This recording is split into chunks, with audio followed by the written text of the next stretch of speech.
Someone started a fire at an historic church in Philadelphia. Somebody threw bricks through each of the front windows. Many among the dead were children. At its heart, the fundamental challenge for religious freedom are governments using state power to persecute or coerce faithful people. We see this in places like Nigeria, where 4,000 Christians are killed a year. In Latin America, where governments look the other way and allow churches to be burned down. The fundamental challenge for Americans is the use of state power to push them, bully them out of the public square.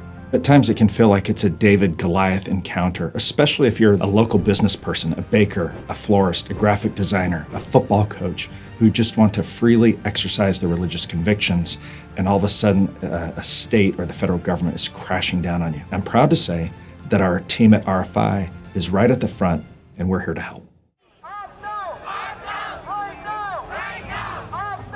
RFI has been very involved over the past year, particularly Ismail Royer and our Islam and Religious Freedom Action Team, in providing content and training to parents.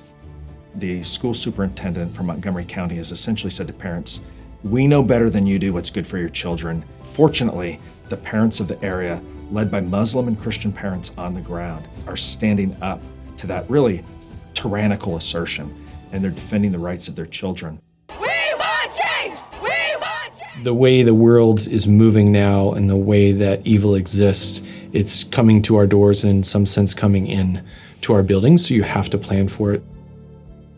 We hadn't spent a whole lot of time in considering what's your public-facing reaction to this, and how do you also explain in the midst of that who you are and why you're responding this way. The toolkit enhanced and validated and strengthened a lot and added a whole lot more.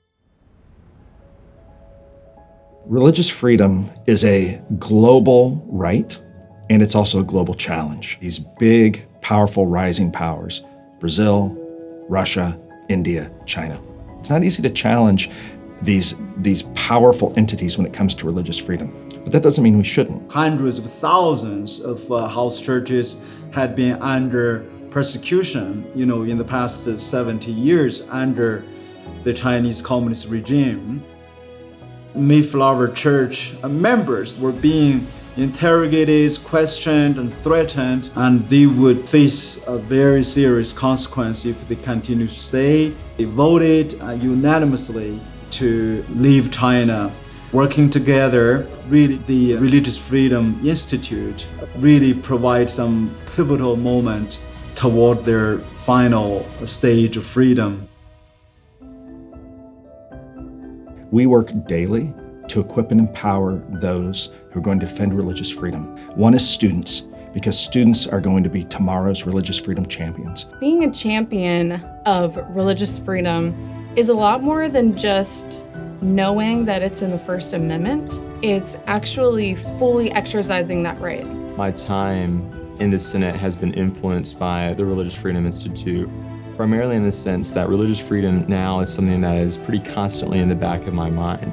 Is this protecting religious freedom, or is this even a violation of religious freedom? But also the way in which we go about contending for certain policies that contribute to the common good. My vision for RFI is to be one of the leaders that helps the next generation understand the beauty of religion and the beauty of religious freedom.